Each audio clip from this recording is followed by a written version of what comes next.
Hi y'all, Easy Slider here. You know, it's a beautiful day outside in the Philippines, but hold on, because you might be getting ready for a brain meltdown. Now, the Philippines has abundant beauty and charm, but there's a side that just eats away at Westerners. Let's discuss the 10 things that Westerners have to learn to handle, or you're set for a full brain meltdown, I can tell you.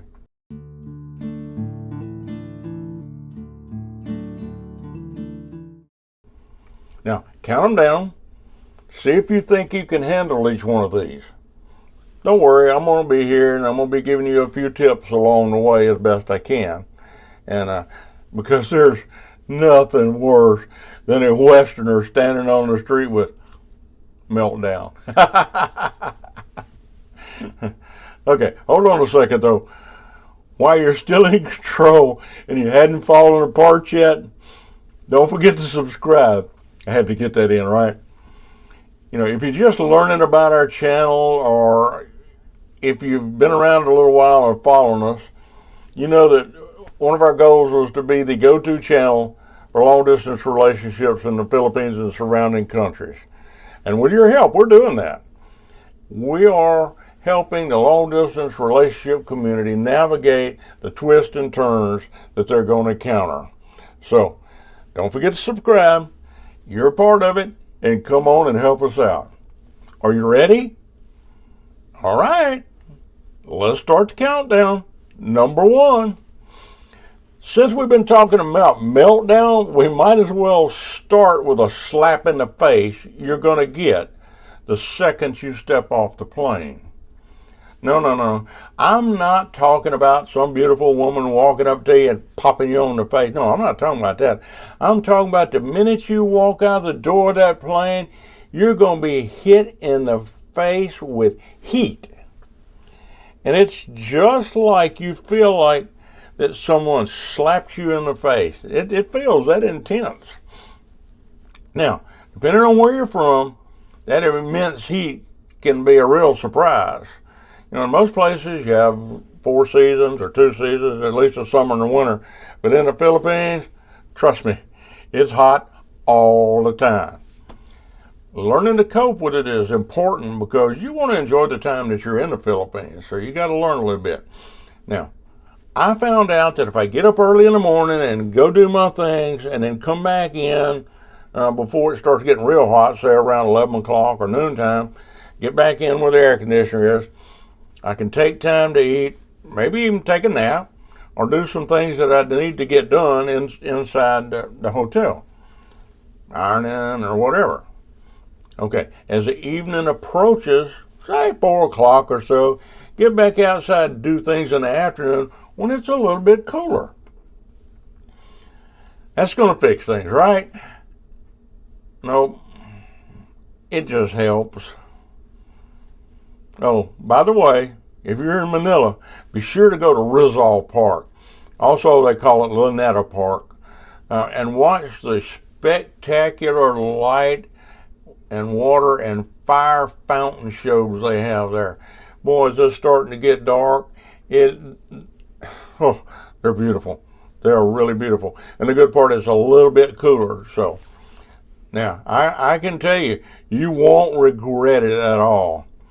Oh, by the way, if you haven't found a long-distance relationship partner and you happen to be at Luneta by yourself, just go sit down by a girl. It's really that easy because seats are kind of limited.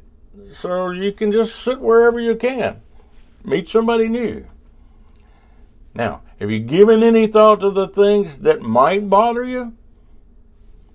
Have you thought, wonder what things that I could be doing that would bother me?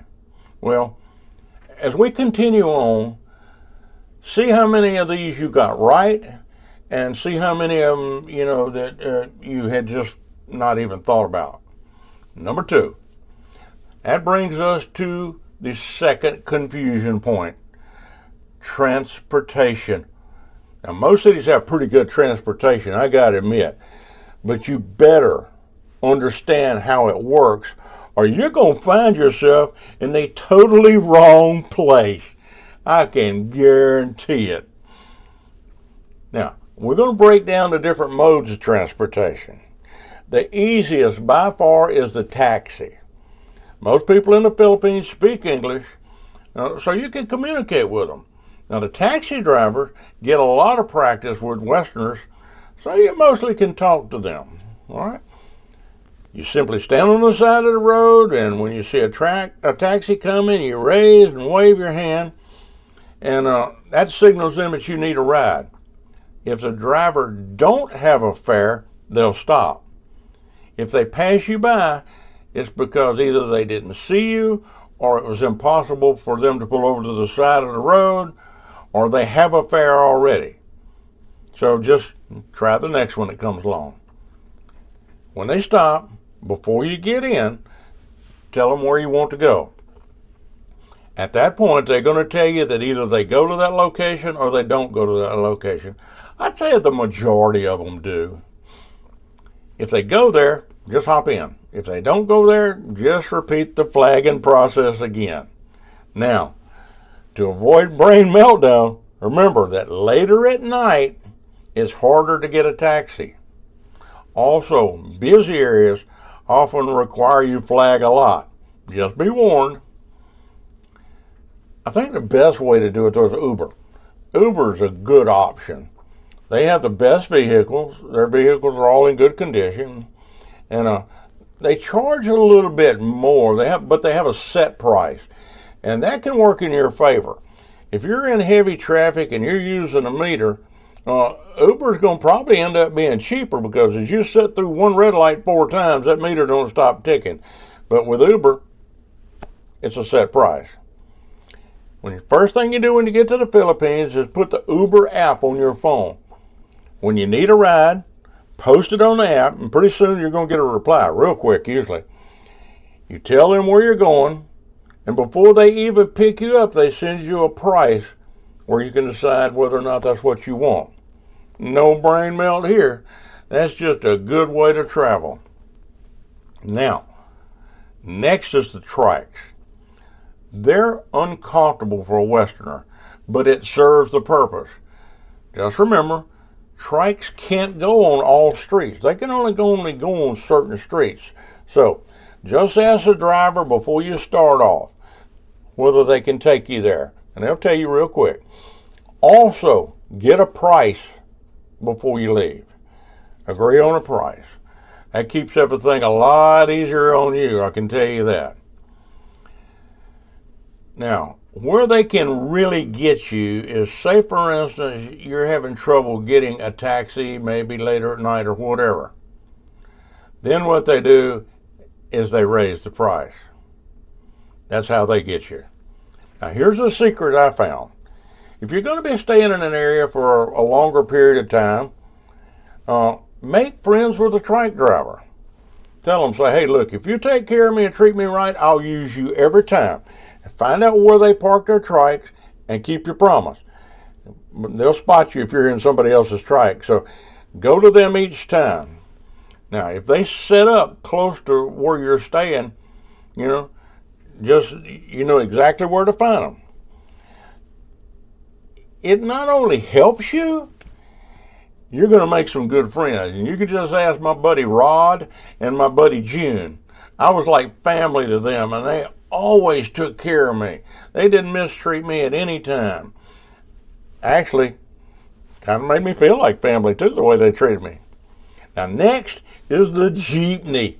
You've seen pictures of these things. They're all decorated up and fixed up. These are the coolest things in the world. And by far, it is a must way to travel at least a few times. They're not terribly comfortable either. And the problem is they're the hardest way to travel.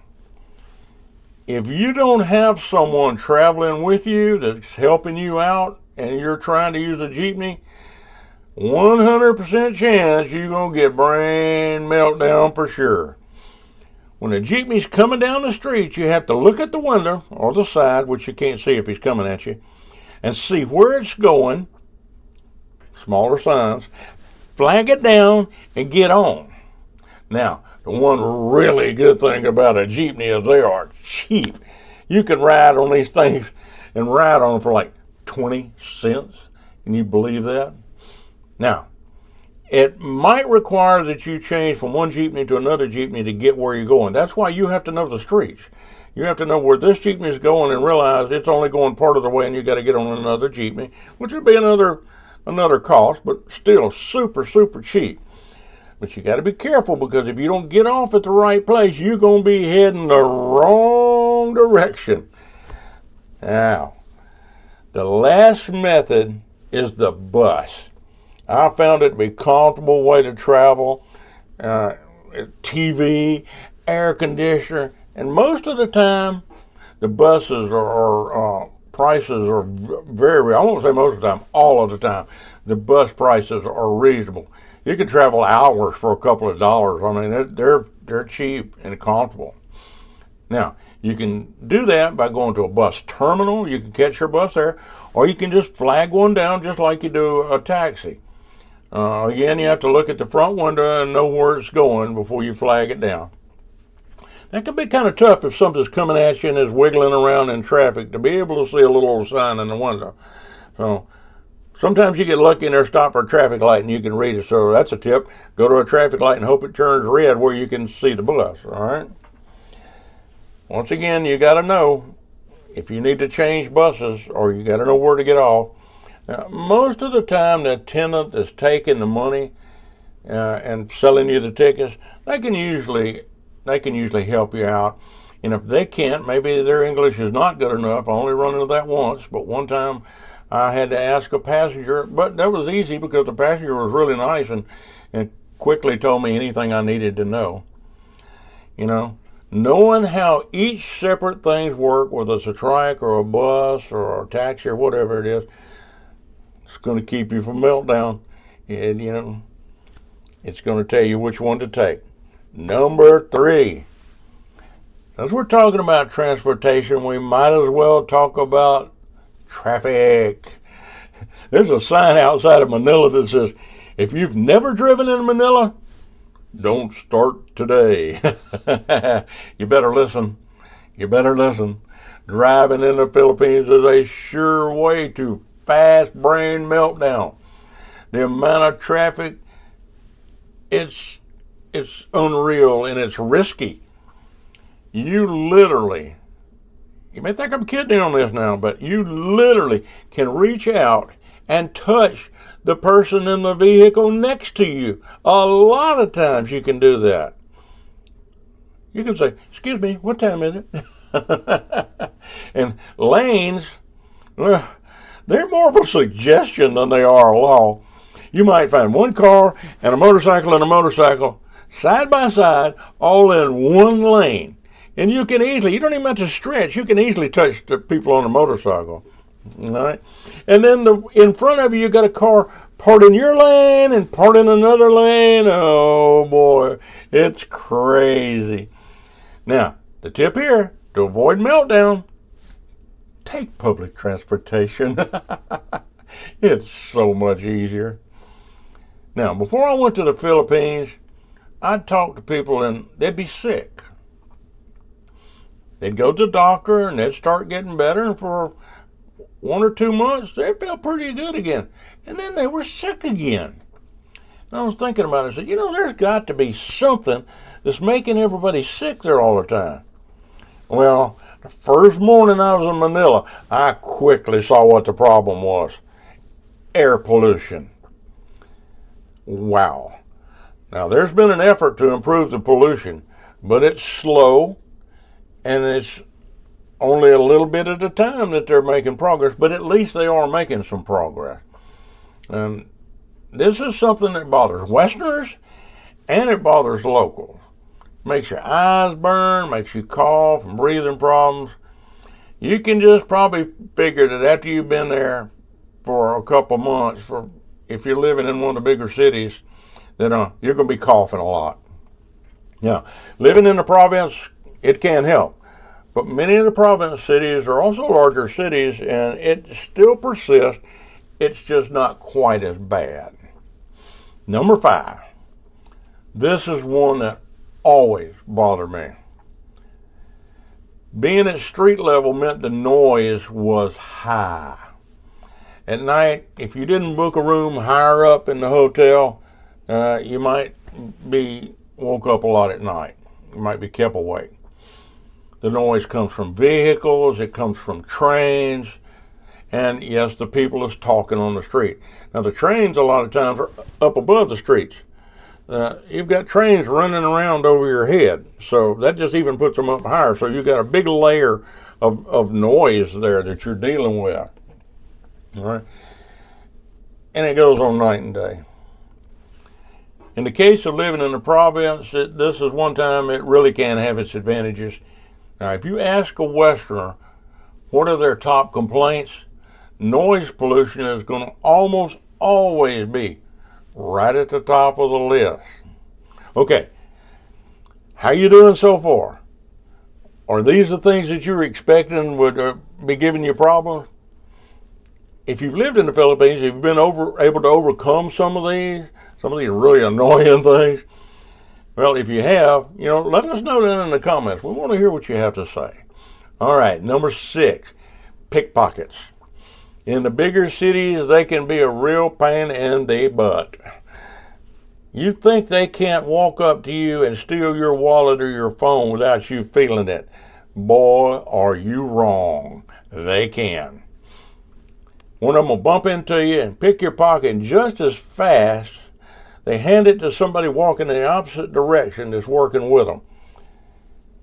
It happens so fast and you don't feel nothing, and it's gone. You don't even feel them unzip a pouch. Like most people over there wear pouches to keep their stuff in. You don't even feel them unzip the pouches. Now take your phone out. It's fast and it's over. After I lost 2 phones and several friends of mine lost phones, I started leaving mine in the hotel. So if you can, leave it in the hotel. That's the safest way not to lose it. It just costs too much to replace a phone every week, guys. Besides, it just plain makes you mad, and no way to avoid that. Number 7. Now this might be one you hadn't expected. It's a little different. During rainy season, everybody keeps an umbrella close. Well, actually, they use them also to keep the sun, so they always have an umbrella close. But in rainy season, you really need them. Every day it rains, sometimes a lot, other times not so much, but it still rains. Yeah, just one time you leave that puppy in the hotel. I dare you. Just as soon as you get far away from the hotel, the bottom's going to fall out and you're going to go, where's my umbrella? And it's not going to take you long to figure out which streets flood fast. Okay. Number 8, the number of people. It starts the minute you arrive at the airport. A literal sea of people. Wow, this is another one that wore on me as time went by. Now, I've been to large airports and large cities before, but I can tell you Manila has a lot of people at the airport. And don't think that's all. Manila covers about 16 square miles and has about 22 million people. Now, if you don't think that's a lot of people, you soon will. Oh my word. You wonder where do all these people come from? Yeah, I know you're thinking, well, as soon as I'm out of the city, things will get better. And you're right. Kinda. A little bit. There are areas that you don't have a lot of people, but they're not close to any cities. And it just impacts everything you do. From buying food, to going to the mall, to eating out. You're just impacted by the number of people. Whoa. Okay, only 2 more to go. How you doing so far? Number 9. Chances are this one is going to get you. It don't matter what you're doing. Everything just seems to be slow. They have what we call Filipino time, and it affects everything that you do. No matter what, the service is slow for two reasons. One is the number of people, and two is they just don't work fast. Sorry. Yeah, it's a fact. Services moves along at a snail's pace. And I can promise you, your brain is just going to reach a melting point. I'm going to tell you a quick story. I was in a fast food restaurant one day, and I was second in line. The person ahead of me ordered. Well, it was my turn, right? I thought it was. No. First of all, they took the money. Then they had to go make the burger, then get the fries, and get the drink, put it all on the tray, and get them out of the way before they would even take my order. Now, it's not like that in all of them. Some of them, do it fast, but they didn't. That place was really slow. Sometimes it's so bad I just have to talk to myself, and I have to just repeat to myself over and over and over, Filipino time, Filipino time, Filipino time. Now, do your best and smile a lot. Does it help? No. But people think you're a nice person, so smile a lot. Now, the last one is a hard one. And it's not because you get sick, or it's not because there's so much noise and it just bothers you all the time. But this one is going to hit you hard. Maybe not right at first, but it's going to get you. Number 10, beggars. It's really a hard one, and here's why. All ages are involved, from the very old to the very young. I mean, like 4 years old and 95 years old. It's just such a wide gap. It's not like in the West where you'll see somebody with a sign that says, I'll work for food, and they're dressed fairly decent and they seem okay. Not like that at all. It's like you see a 5-year-old at 11 o'clock at night on the streets wearing torn pants, no shirt, no shoes, maybe even looking through the trash outside a fast food place looking for something to eat. Or a grandmother that's in tattered clothes, all bent over from age. Her weathered face is dirty and aged, just looking for some food. Now you might say, why didn't, this 90-year-old woman put some money aside? Why didn't she plan ahead? Well, maybe because she couldn't get very many jobs. And then when she did get a job, for whatever time it lasted, she needed every penny just to stay alive, just to make a medical appointment. And I'm going to tell you, it changes your view on things. It really does. However, if you gave to each one, you'd be broke before noontime. Now, maybe some you give to, others you don't, or maybe you just don't give to anybody. No matter how hard you try, sooner or later this one breaks you down. It gets past all your barriers, and you're going to get a little bit of brain melt. It's going to happen. You have to find a place in your heart that you feel you can live with, and stay within those boundaries. Now, I met a man from New York, and he'd go to the bank and he'd buy rolls of coins. He bought the 20 peso coins, which are pretty cool coins anyway, and they're worth about 40 cents. He'd set a limit each day, and he'd only carry that amount with him every day in coins. Now, you have to understand this. If you give one kid a coin and another one sees it, it ain't going to be but just a second before you got a whole crowd around you. And I'm not joking you on that. If you're going to give a kid a coin, don't let everybody see you. Anything you do, make sure that others just don't see. All right?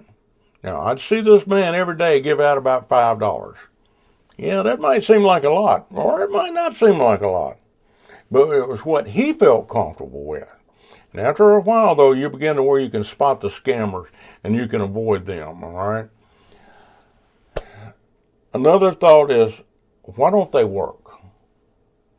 Why don't they get a job? Well, in some cases they are working. But when you're trying to support 4 or 5 people in a household on $5 or $10 US a day, it don't go very far. Not very far at all. Now, I wanted to share these 10 points with you to where you would understand when you get here how to better cope with them. Because you want to have a good experience in the Philippines, and knowledge is power. For sure, you'll see what I've told you is going to happen every day. And once you learn to cope with it, it's going to help you avoid brain meltdown, at least a little. If you can't overcome the problems, then for sure the Philippines is going to eat you alive. But the one thing I want to impress on you about the Philippines, that it's an awesome place. Despite all the problems, I'm going to return, and I'll be happy that I'm there. It has a charm and a warmth that's going to enchant you. And it's going to hold you like a spell. It truly is the Pearl of the Orient. Now remember, subscribe, and then let's just slide on over to learn more how to live like a Filipina. See you there.